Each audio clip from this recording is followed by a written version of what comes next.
Hello and welcome. It's 10 o'clock and it's raining here at Site B. The temperature has dropped to about 65. It's cloudy and we are being hit by a summer storm. I even think I heard a little thunder, so that's a surprise.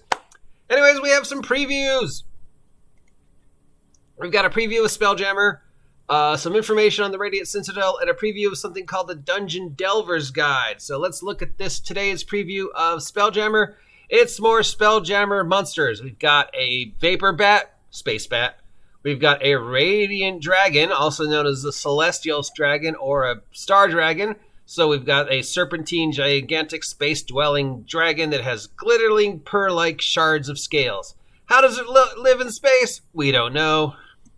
It's got a breath weapon that's magic missiles, which, I don't know, would that work in outer space? Well, in normal outer space, I guess, yeah, because it automatically hits. In magic outer space, well, yeah, sure. I mean, magic missiles as a breath weapon is kind of weird, but okay. We've got something called the Radiant Golem. It's a glowing space golem made out of star stuff. We've got an insect race called the Raspatide. We've got the Regier, which are apparently some space elves, I guess. We've got a rock hopper, which are space gnomes. We got a rogue moon. It's a whale-sized moon that can also be alive. So, you know, if you ever wanted to have Mongo, the Green Lantern that's also a planet, in your game, we could have a giant living space whale that looks like a moon floating around, and you could have that way. You could have at least one character go at least once. That's no moon. And we've got something that looks like a space snake, a space shark, space orcs, something called a sentinel, which is a animated suit of space armor, space fungus, some kind of space, I don't even know what that is, a xenomorph, a space slime, a space plant, a space bird, a space basilisk, a space whale, a space squirrel, a space owl, another space insect, another space snake, a space mimic, two space owls, a space pig, space giants, a space worm, another space yeah, these are all basically just normal monsters that they've added the word space to. The only thing here that looks new and different and from nothing we've seen before, I mean, space dragon, space golem, space insect, space humanoid, space gnome. The rogue moon is new and different and weird, and I like that. Everything else is just normal things we've already seen with the word space added to it. What's the difference between a normal shark and a space shark? Space shark lives in outer space. What's the normal difference between a normal slime and a space slime? Space slime can live in outer space, but then I'm pretty sure normal slime could live in outer space too. Space bird?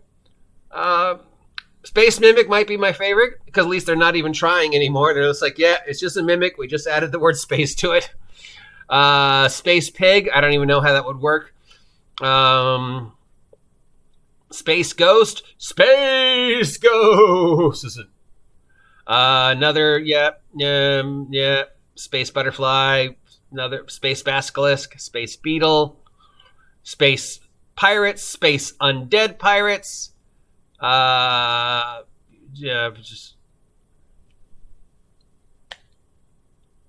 we have a monster called a survivor, which is basically just a guy who fell off the boat and got trapped in the stuff in between planets in Spelljammer, and then you maybe get to rescue him. So, really, how is that even a monster? It's an adventure hook. Like, oh, random thing. You're flying along in your Spelljammer, and oh, there's a guy who fell overboard into the, whatever they're calling it now, the Astral Sea. A space Umber Hulk, a space undead Umber Hulk, a space necromancer, space gnolls, space spider, space beholder, a couple more space slimes, a ghost wizard, that's not new, space hobgoblins, space monkeys, more space insects, Yep. Space. Yep. Spaceship. Yep. Space sea urchin. It's like Spelljammer isn't even trying. Literally, all you're doing, Wizards of the Coast, is taking normal monsters and adding the word space to them, and then trying to explain why a pig can live in space. All right, let's see the premiere for the Dungeon Delver's Guide. This is for 5e, and it has some information on building a dungeon and mapping a dungeon, and that's it. The preview is literally one page. It's not even a preview. And it's raining. Look, summer storm, listen. That's pretty cool. All right, here's the big one. We have the first couple pages of Radiant Citadel. It's for free if you have D&D Beyond.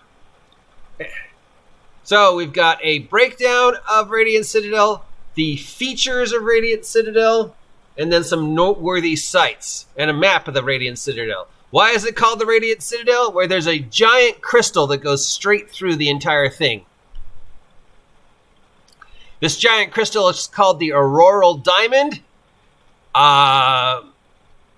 It's indestructible, and it's known to preserve the ancestors. And apparently there's things living inside it. We have the Court of Whispers, which is a group of mysterious individuals that trade in knowledge. We have the House of Convalences, which is basically a hospital.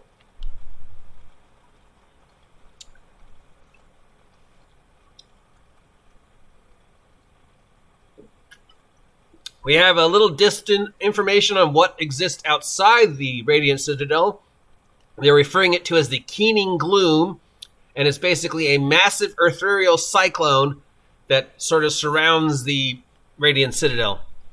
So I guess it's built in to prevent people from leaving the Radiant Citadel other than the ways Wizards of the Coast actually wants you to leave the Radiant Citadel. So you can't just run to the edge of the Radiant Citadel and jump off and then use your own methods of travel because it's surrounded by this giant cyclone. So the only way to get on and off is through the stuff that Wizards of the Coast is going to provide.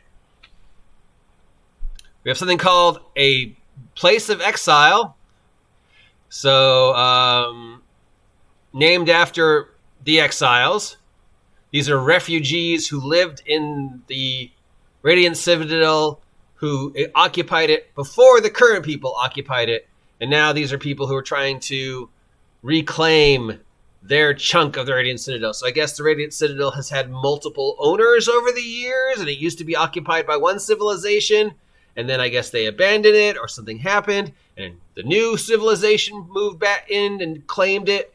We found this abandoned space thing. It's ours now. And then the old people who used to live there are like, nope, we were just gone for a bit. We're back. Get out.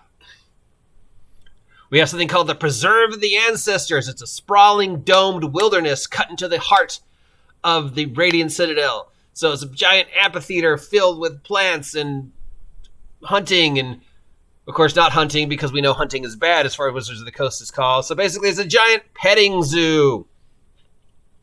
We have a trade district, a massive marketplace where everybody could trade. We have something called the Concord Jewels. Each jewel is a building-sized vessel capable of holding hundreds of people and tons of good. Though the jewels take a variety of shapes, their interiors are similar. Each Concord jewel is linked to one of the civilizations that founded the Radiant Citadel. So basically it's your houses. But instead of houses, they have founding civilizations. And each civilization that founded the original Radiant Citadel and then stacked on top, and each other one, lost it, rediscovered it. They all have these little sort of spaceships connected to it / their own little houses. It's very Harry Potter, it feels like. We have a list of all the civilizations and the jewels that are connected to them. So if you're a fan of, Steven Universe, we got the jewels. Looks like there are 1, 2, 3, 4, 5, 6, 7, 8, 9, 10, 11, 12, 13, 14, 15 founding civilizations who at one point in time or another have claimed the Radiant Citadel is theirs and now have their own their little bits of, house junk, whatever. And each one of them have this little Concord Jewel spaceship traveling hotel that is connected to them. They give some rules on how you can control a Concord shell. So, if I guess we means we're going to have at least some possible adventure hooks of player characters trying to steal one of these things. Then we have the people who make sure nobody steals the Concord jewels. These are called speakers for the ancestors. And these act, I guess, like ambassadors / caregivers / valets. So they maintain the transit to and from the Concord Jewel and the Radiant Citadel. They serve as ambassadors from the Concord Jewel to the Radiant Citadel. And they also speak on behalf of the various civilizations that control the Concord Jewels. So again, it feels like for something that claims it's going to be completely peaceful and just basically be a shopping mall with no politics and nothing dangerous happening.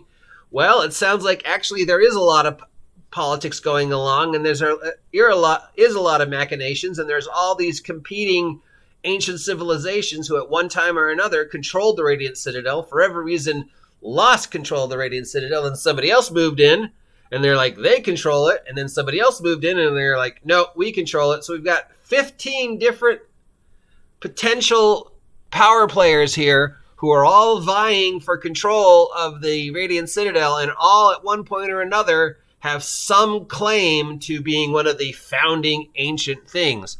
Now, I don't see a timeline yet about who owned what when, but this is a pretty decent for a free thing.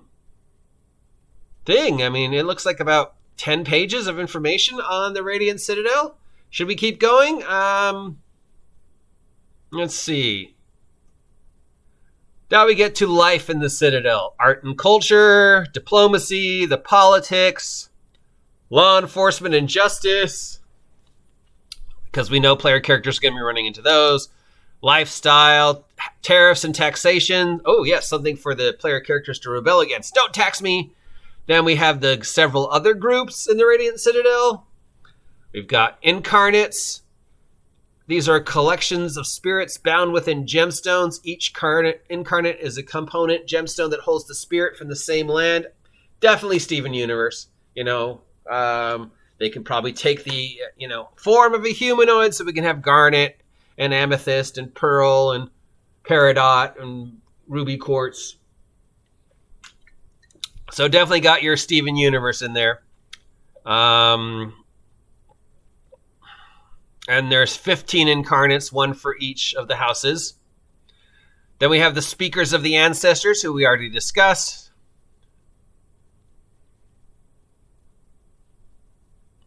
We have some information on the major NPCs of the Radiant Citadel. None of these sound familiar.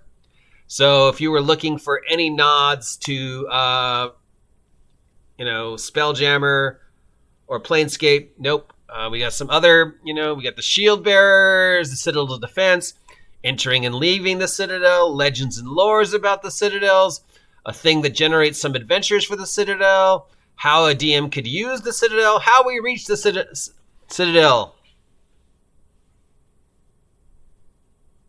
So basically, you can either start adventuring in the Citadel and be either, just somebody who grew up in the Citadel, or it can also be another possible way to reach the Citadel is you are a group of adventurers and you discovered that you, find a link to the Citadel to and from.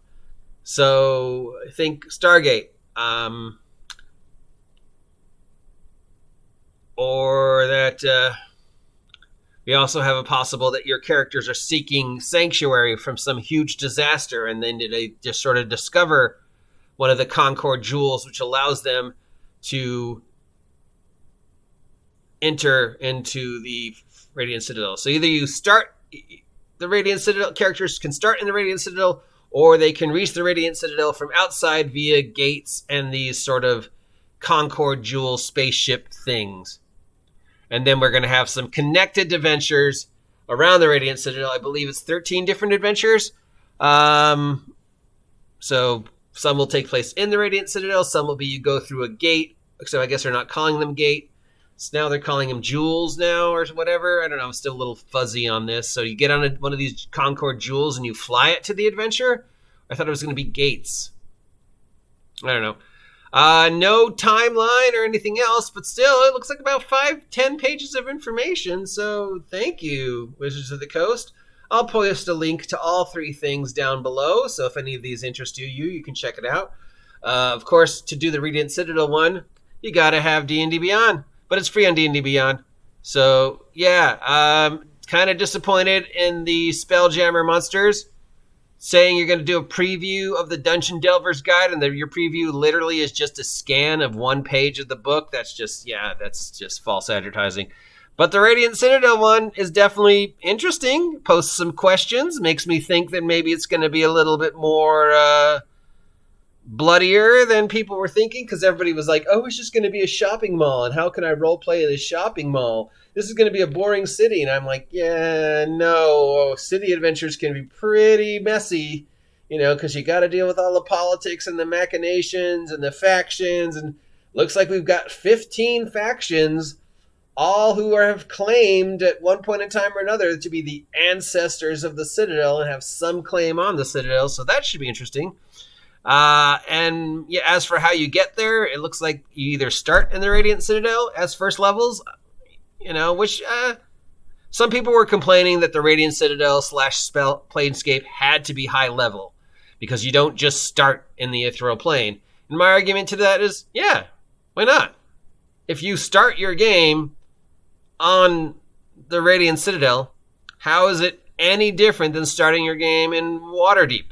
You just have all the low-level adventures deal with stuff connected to directly or indirectly to the Radiant Citadel.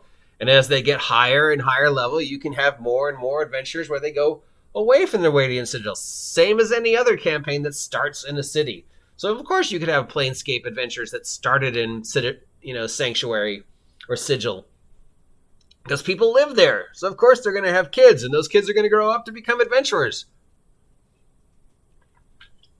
So I don't see any problem with starting a Radiant Citadel adventure or starting a campaign where it's either them going to the Radiant Citadel from someplace else or they start in. I mean, if I was going to run Radiant Citadel, I would probably start it either as you just start in the Radiant Citadel and it's a normal city-based adventure campaign for a little bit until you get higher levels, and then we slowly branch out. Or more likely, I'd say you're heading to the Radiant Citadel and stuff happens. Yeah, so I have no problem with the Radiant Citadel. I know a lot of other people do. I don't know if it's going to be a one-time thing or if this is going to be the new hub for all the 5e stuff going forward, because we also got Spelljammer coming out, and they're basically the same thing. They're both... Spelljammer is an adventure hub. It's a Deus Ex Machina. It's a literary device that allows you to tell stories. Start at one place, go to another place, have adventures there, leave there. Same with Planescape / Radiant Citadel. Start at one place, go to the other place, have adventures in the other place, leave the other place. These are just plot devices, so I don't have a problem. I don't see why people think they're high level or you can't start games there.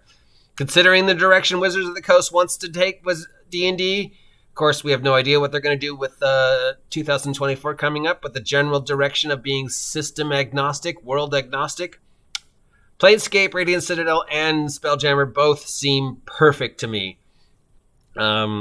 Considering the style of play that 5e seems to emulate, that everybody complains about, I would think Spelljammer would be perfect.